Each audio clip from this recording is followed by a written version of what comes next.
ni Marcos at ni Romualdez. Yan po ang katotohanan.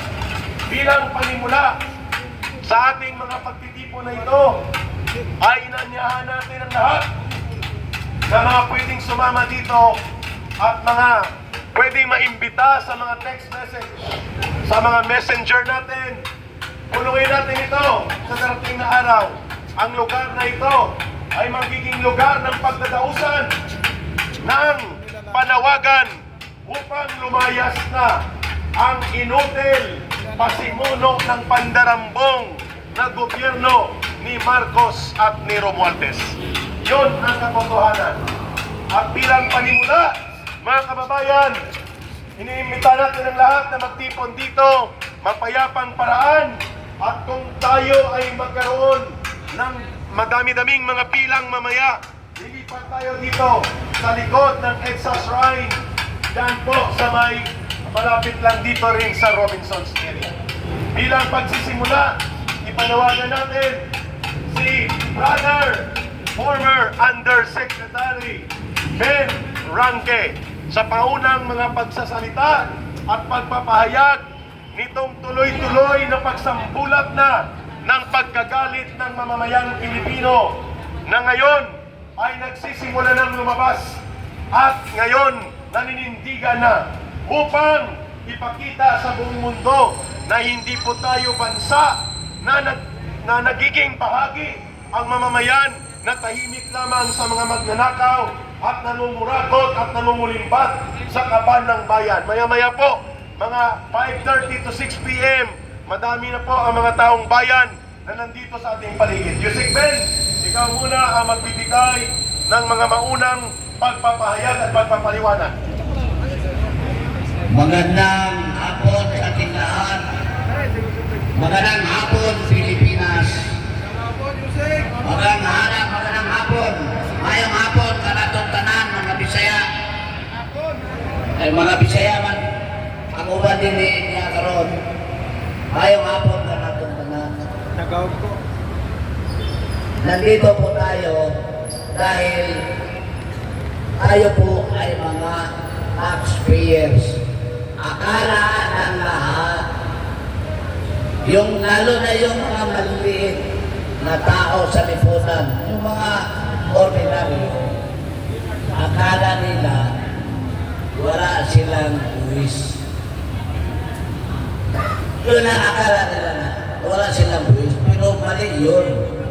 Kung nakikinig kayo ngayon, mga mamamayang Pilipino, tayo po ay nagbabayad lahat ng buwis. Bakit? Yung mga kinakain natin, yung mga binibili natin, may buwis yan. Yung sasakay tayo sa mga sasakyan, nagbayad tayo ng mga plite, sabi pa plite, pamasahe. Nagbayad tayo ng pamasahe. May tax na yan dahil yung mga driver, pasko nila yun sa mga mananakay ang binayad nila gasolina. Di ba? So lahat tayong mga tao sa bansang ito nagbabayad ng buwis. Ang tanong, ang buwis natin ay nagiging lifeblood of the nation. Yan kinukuha ang mga ginagastos para mapaunlad ang ating bansa.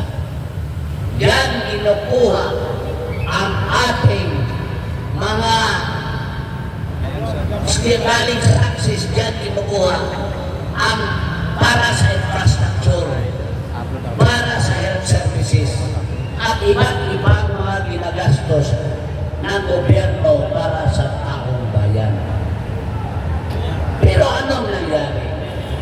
Nagampanan ba ng gobyerno ang kanyang responsibilidad sa ating taong bayan? Hindi!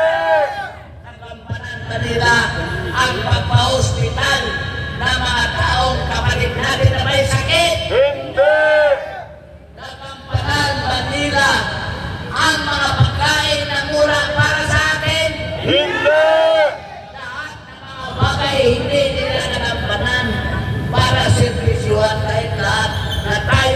nagbubuwis ng tatak para mabuhay ang gobyerno, para iservisyo sa ating taong bayan. Bagkus, ninanakaw nila ang pera natin.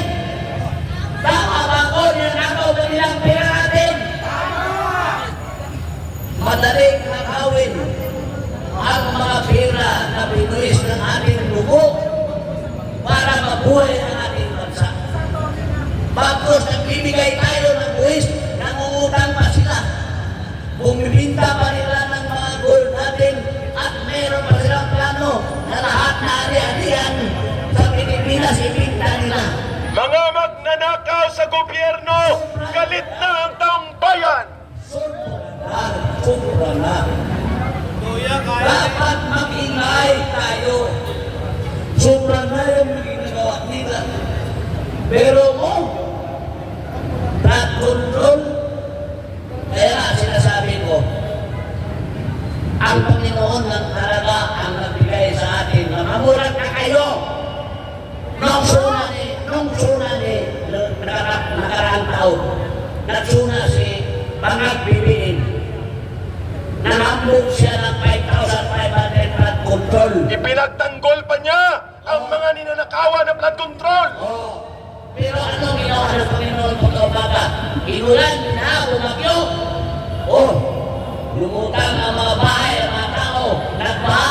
Ibig sabihin, sinungaling yung presidente ninyo. Last year pa alam na niya na ninanakaw na ang flood control, tarantado. Ngayon, nagsuna naman siya bago. Ang kanyang suna, mahiya naman kayo. Dahil daw kinukurakot ang mga pera sa taong bayan. Tumimbig ang mga magnanakaw. Nagpalakpak. Palakpak sinasabi ng mga magnanakaw. Ang mga magnanakaw, si Marcos ang mastermind, si Romualdez ang kanyang arkitekto. Diba? Mahiya naman kayo. Kulang na lang may nagsalita. Bakit rin kayo? Lalo kayo nahiya. Kasi ikaw ang Pangulo namin. Correct! Yun! At ano nangyari sa ginawa niyang zona na nagsasakita sa korupsyon na nangyari sa mga leader politiko. Nag-awayan na sila ngayon. This is the first time of divine intervention na nag-away-away na sila. Sabi ng Presidente, labanan niya ang korupsyon. Sabi ni Romualdez, labanan niya ang korupsyon. Pantayan niyo daw. Sabi nila, mag-imbestigahan sa korupsyon.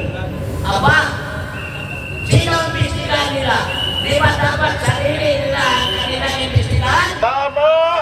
Marcos Romualdez ang mga tunay na pasimuno ng mga kurakot. Sila, sabi ni Balag, imbestigahan ko yung 2026 na NEP, National Expectation Program.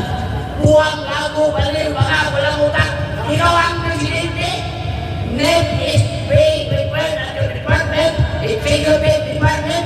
Sabi mo, inimbestigahan ko. Gago, bakit mo pinadala sa Kongreso? Ikaw ang magpadala doon. Picture naman doon sa Kongreso. Sinambalos-los.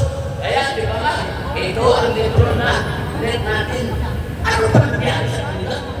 Di ba sila ang umago? Mga manluloko, mga magnanakaw. Ayun, binubusisi daw ng pagdiin ng